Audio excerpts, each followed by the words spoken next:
नमस्कार दोस्तों, Hindi standard dictation 100 word पर मिनट 400 वर्ड होने वाले हैं। प्रतिलेखन 36 में आपका हार्दिक स्वागत है। कुछ महत्वपूर्ण बिंदु देखें। 5 सेकंड में हमारा डिक्टेशन प्रारंभ हो जाएगा।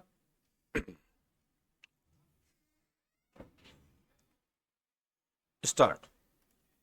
महोदय, इस संबंध में दिन प्रतिदिन बढ़ने वाले भ्रष्टाचार की समाप्ति के लिए और कर्मचारियों के रवैये के संबंध में माननीय सदस्यों ने विचार प्रकट किए। मैं समझता हूँ कि इससे कोई समझदार व्यक्ति इनकार नहीं करेगा कि भ्रष्टाचार को प्रोत्साहन नहीं देना चाहिए, अतः इस और विशेष ध्यान देने की आवश्यकता है। भ्रष्टाचार को समाप्त करने के लिए जो कठिनाइयां सरकार के समक्ष हैं, उन पर शीघ्र ही कदम उठाए जाने चाहिए। यदि सख्ती भी बरतनी पड़े तो चिंता नहीं, हमें ऐसे कदम उठाने ही हैं। Para change.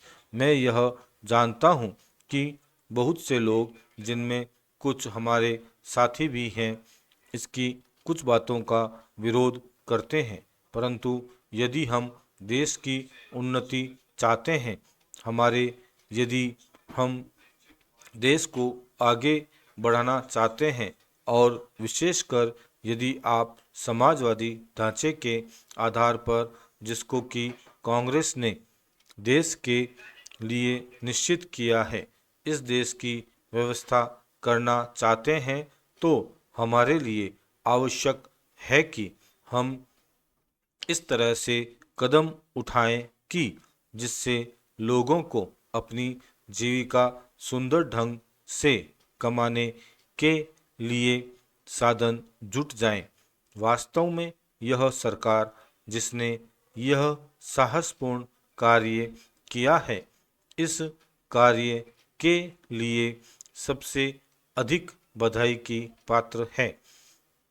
जो लोग यह आशा करते हैं कि हर एक काम उस ढंग से होना चाहिए जिसके लिए गांधी जी हम से कहा करते थे, और जैसा कि अभी हमारे एक साथी कह रहे थे कि जिस तरह से सरकार ने इस संबंध में व्यवहार किया है, वह गांधी जी की नीति के अनुसार नहीं था।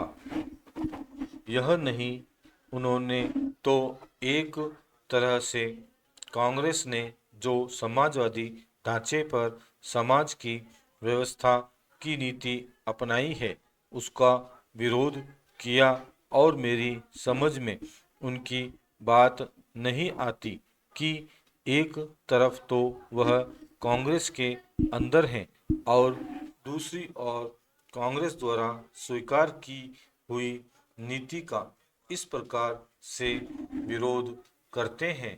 मैं समझता हूँ कि वह इस बात को भी जानते होंगे कि कांग्रेस द्वारा इस नीति को स्वीकार कराने वाले में अधिकतर वे ही लोग हैं जो गांधी जी के अनुयायी हैं और उनके सिद्धांतों में विश्वास रखते हैं।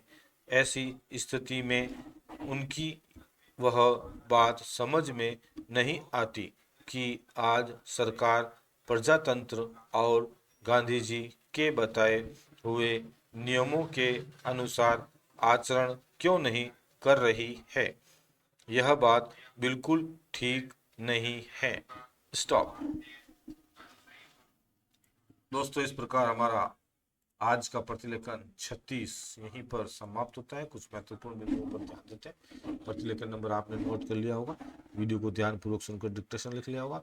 अब हमारे द्वारा बनाया गया टाइपिंग टूल, जिसका डिस्क्रिप्शन में लिंक दे रखा है, वहां जाकर आप टाइपिंग के माध्यम से अपने डिक्टेशन की जांच कर सकते हैं। कोई जरूरी सलाह हो तो कमेंट बॉक्स में जरूर डालें। मेहनत का एक लाइक बनता है, तो आपसे रिक्वेस्ट है एक लाइक जरूर करें और वीडियो को दोस्तों के साथ शेयर करें, और ऐसे वीडियो देखने के लिए चैनल को सब्सक्राइब करना ना भूलें। धन्यवाद दोस्तों।